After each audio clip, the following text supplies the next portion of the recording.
প্রতিদিনের ধারাবাহিকতার ন্যায় আজকে আল্লাহ তাআলা আমাদেরকে তালিমে বসার তৌফিক দিয়েছেন, বলি আলহামদুলিল্লাহ। আমরা বিখ্যাত গ্রন্থ আদাবুল মুফরাদ থেকে তালিম করতেছিলাম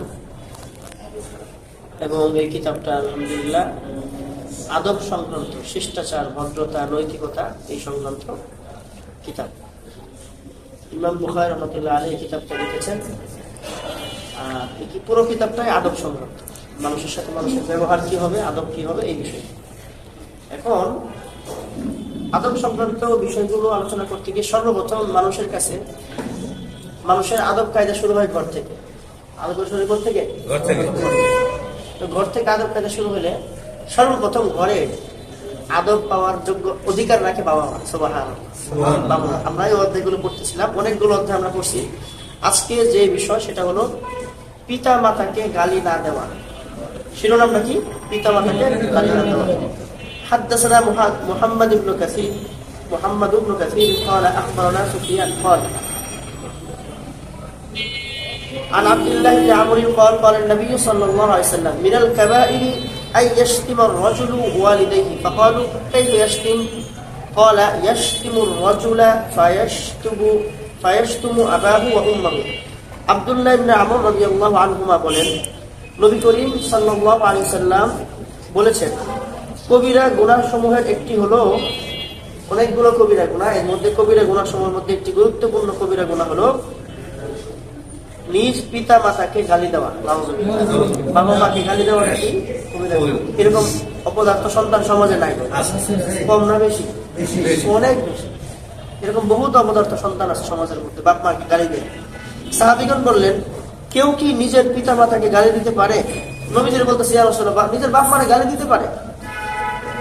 রাসূল সাল্লাল্লাহু আলাইহি ওয়াসাল্লাম বলেন, সে অন্যের পিতা মাতাকে গালি দিবে, প্রতিশোধ স্বরূপ ওই ব্যক্তি তার পিতা মাতাকে গালি দিবে। সমাজে এরকম ঘটনা ঘটতেছে। এই বিষয়গুলো অনেকগুলো ব্যাপারে কথাবার্তা বলা যায়। যে যেমন দেখেন, অনেকে আছে যে ভালো সন্তান, নিজের বাপ মানে গালি দেয় না, কিন্তু অন্যের বাপ মানে গালি দিয়েছে। বলে, তুই একটা জানোয়ারের বাচ্চা, কইলে মানে হ্যাঁ রাগ উঠবো না?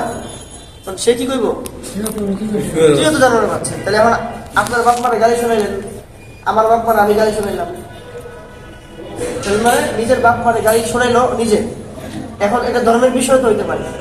আপনি যদি হিন্দু ধর্মের মূর্তিদেরকে গালিগালাজ করেন, গঠনমূলক সমালোচনা হবে, ওটা শিরকি সমালোচনা হতে পারে। কিন্তু ব্যঙ্গ করা, তামাশা করা, তাদেরকে উপহাস করা, এগুলো করা কোরআনের নিষেধ আছে। কোরআনে সম্ভবত 17-20 নম্বর পৃষ্ঠায় ঘটনাগুলো আছে যে তোমরা তোমাদের ভিন্ন ধর্মের যারা উপাসনা করে তাদের উপাসকদেরকে গালি দিও না, এতে তোমরা সম্ভবত এরকম তারাও পরে তোমার রবকে গালি দিবে, তখন তোমার রবকে গালি শোনানোর জন্য তুমি দায়ী। বুঝতে পারছেন? কোরআন আল্লাহ নিষেধ করছে তোমরা ভিন্ন অন্য কোনো মুশরিক অথবা কোনো বেদুইনদের ধর্মকে তোমরা গালি দিও না। তাদের উপাস্যকে গালি দিলে তারাও তোমার উপাস্যকে গালি দিবে। তার মানে পিতা মাতায় গালি দেওয়া কবিরা গুনাহের অন্যতম বিষয়। বাপ মাকে গালি দেওয়া যাবে না এবং অন্যের বাপ মাকে গালি দেওয়া দিবে না, যাতে সে আবার আমার বাপ মানে গালি দেওয়ার সুযোগ পায়। দেখেন রাসূল সাল্লাল্লাহু আলাইহি ওয়াসাল্লাম কতটা হক আদায় করতেন, সমাজে মানুষ কতটা গভীরভাবে দেখতেন। এরপর একটা হাদিস, আখবারনা মাহমুদ قال اخبرنا ابن جريح قال سمعت